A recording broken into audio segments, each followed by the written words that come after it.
Good morning students. हमने पहले पहलवान की ढोलक नामक पाठ जो हम पढ़ रहे थे उसमें हमने पढ़ा कि अब जो पहलवान के दोनों बेटे थे वो भी राज दरबार के भावी पहलवान घोषित कर दिए गए थे।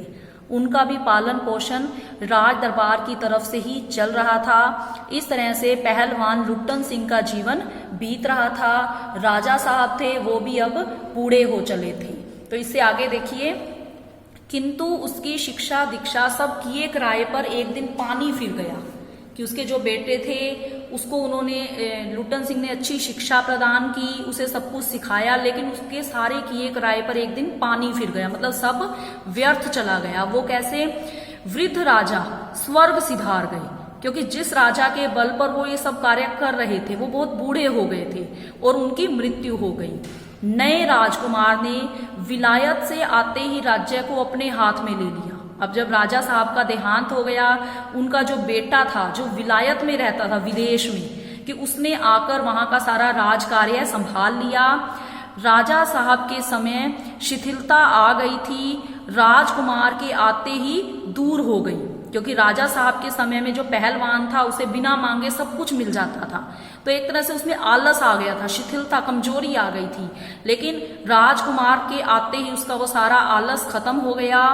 बहुत से परिवर्तन हुए, क्योंकि जो राजा साहब ने उसे छूट दी हुई थी वो राजकुमार से नहीं मिली। उन्हीं परिवर्तनों की चपेटाघात में पड़ा पहलवान भी। दंगल का स्थान घोड़े की रेस ने लिया। तो सबसे बड़ा परिवर्तन, जहां वो कुश्ती लिया करते थे, कुश्ती लड़ा करते थे दंगल में, अब उसका स्थान किसने ले लिया? घोड़े की रेस ने। क्योंकि जो राजकुमार था वो कहां से था? विदेश से। तो उसने अब कुश्ती बंद करवाकर क्या शुरू कर दिया? घोड़े की रेस करवानी शुरू कर दी। पहलवान तथा दोनों भावी पहलवानों का दैनिक भोजन व्यय, व्यय क्या होता है? खर्च। सुनते ही राजकुमार ने कहा टेरिबुल। टेरिबुल मतलब भयानक, कि जो पहलवान थे उसके जो दोनों भावी पहलवान, उसके जो दोनों बेटे जो भविष्य के पहलवान बनना चाह रहे थे, उनका जो रोज का खर्चा था, भोजन का खर्चा, वो सुनकर राजकुमार को हैरानी हुई।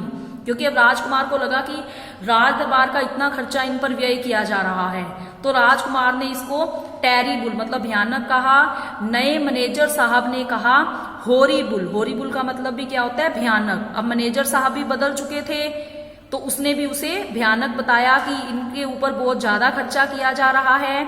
पहलवान को साफ जवाब मिल गया, मतलब अब जो उन पर जो खर्चा किया जा रहा था खाने पीने का जो भी, वो सब धीरे धीरे कम दिया जाने लगा या एक तरह से बंद होने लगा।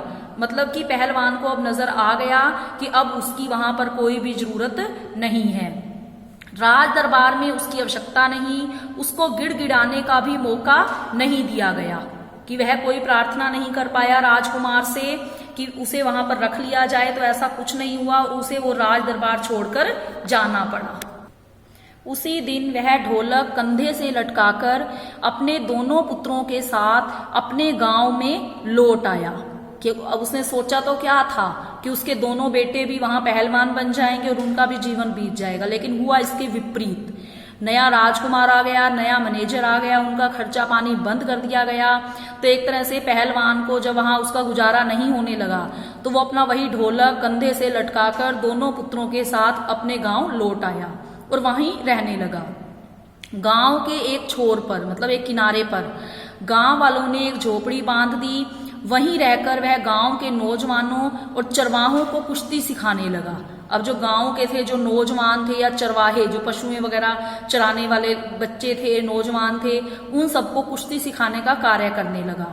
खाने पीने का खर्च गांव वालों की ओर से बंधा हुआ था।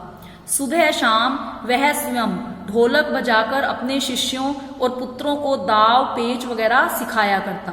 तो कुछ समय तो उसका जीवन ऐसे चला कि जो गांव के नौजवान थे उन्हें वो कुश्ती सिखाता, वो दाव पेच सिखाता, तो इस तरह से उसका जीवन बीतने लगा।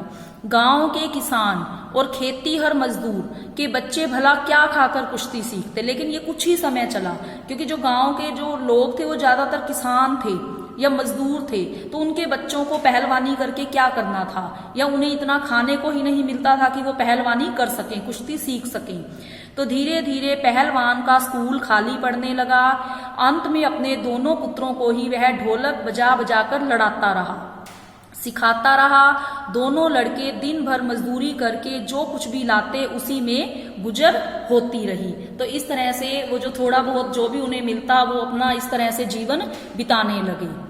अकस्मात, अकस्मात मतलब अचानक, गांव पर यह वज्रपात हुआ कि एक कठोर आपदा उन पर आ गिरी।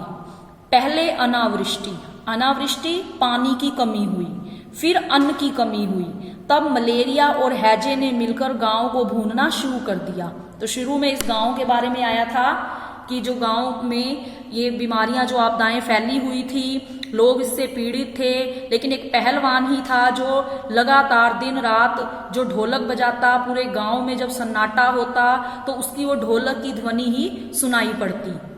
तो इस तरह से गांव में मलेरिया और हैजा फैल गया। गांव प्राय सूना हो चला। लोग जो थे मलेरिया और हैजे से पीड़ित थे, लोगों की मृत्यु होने लगी, गांव में सन्नाटा हो गया, सूनापन आ गया, घर के घर खाली पड़ गए। कुछ लोग जो उस गांव को छोड़कर चले गए, कुछ की मृत्यु हो गई। रोज 2-3 लाशें उठने लगी। लोगों में खलबली मची हुई थी, हलचल मची हुई थी, क्योंकि वो मलेरिया हैजा इतनी ज्यादा बीमारी फैल गई कि लोग रोज जो थे वो 2-3 लाशें मतलब 2-3 लोग रोज ही गांव में मरने लगे। दिन में तो कलरव, हाहाकार तथा हृदय विदारक रुदन के बावजूद भी लोगों के चेहरे पर कुछ प्रभा दृष्टिगोचर होती थी कि दिन में तो फिर भी शोर शराबा रहता था, कोई पीड़ा से व्यथित था, कोई किस तरह से, लेकिन शायद सूर्य के प्रकाश में सूर्योदय होते ही लोग कांखते कूकते कराहते अपने अपने घरों से बाहर निकलकर अपने पड़ोसियों और आत्मियों को ढांढस देते थे। मतलब जब सूर्य रहते, मतलब सूर्योदय होते, लोग उनको खांसी उठती, बुखार चढ़ता, लेकिन फिर भी वो एक दूसरे को हौसला देते थे। अरे क्या करोगी रोकर दुल्हन, जो गया सो तो चला गया, वह तुम्हारा नहीं था, वह जो है उसकी तो देखो।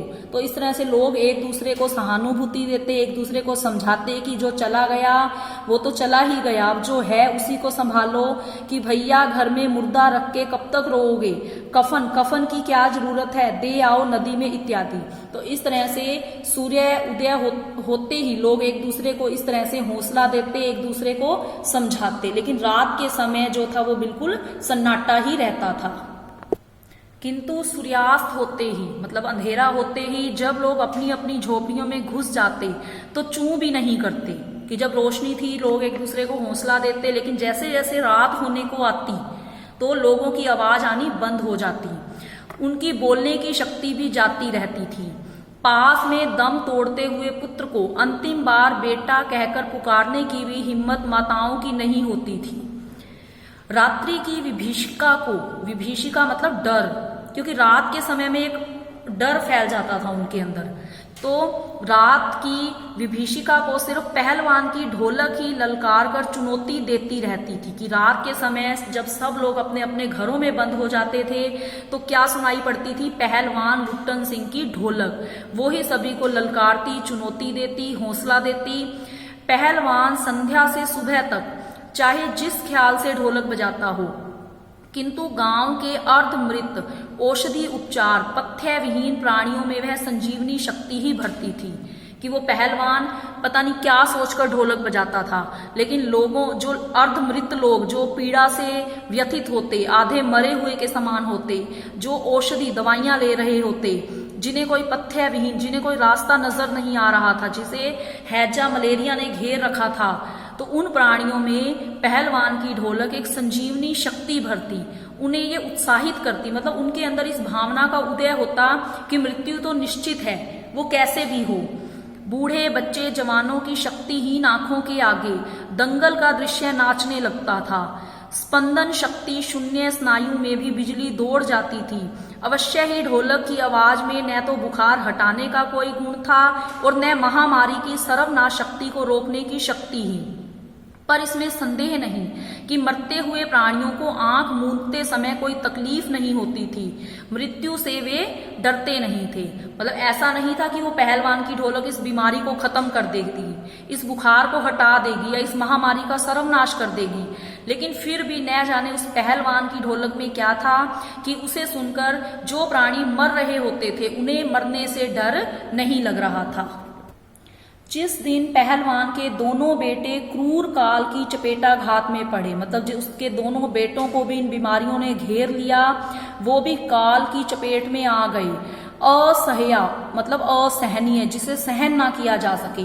वेदना, वेदना मतलब दर्द, उससे छटपटाते हुए दोनों ने कहा था, बाबा उठा पटक दो वाला ताल बजाओ। तो इस तरह से जिस दिन उसके दोनों बेटे बीमार थे, उन्हें भी इन बीमारियों ने घेर लिया, असहनीय दुख वो उनके अंदर पीड़ा भरी थी।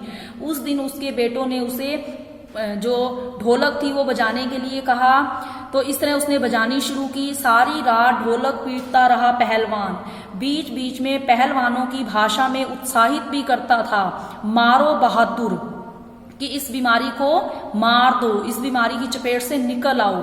प्रातःकाल उसने देखा उसके दोनों बच्चे जमीन पर निस्पंद पड़े हैं, मतलब बिना सांस के पड़े हैं, दोनों पेट के बल पड़े हुए थे। एक ने दांत से थोड़ी मिट्टी खोद ली थी, एक लंबी सांस लेकर पहलवान ने मुस्कुराने की चेष्टा की थी। दोनों बहादुर गिर पड़े। उस दिन पहलवान ने राजा श्यामानंद की दी हुई रेशमी जांघिया पहन ली। राजा श्यामानंद, जिस राजा के दरबार में वो रहता था, तो इस तरह उस दिन उसने उसकी दी हुए जो रेशमी कपड़े थे वो पहने।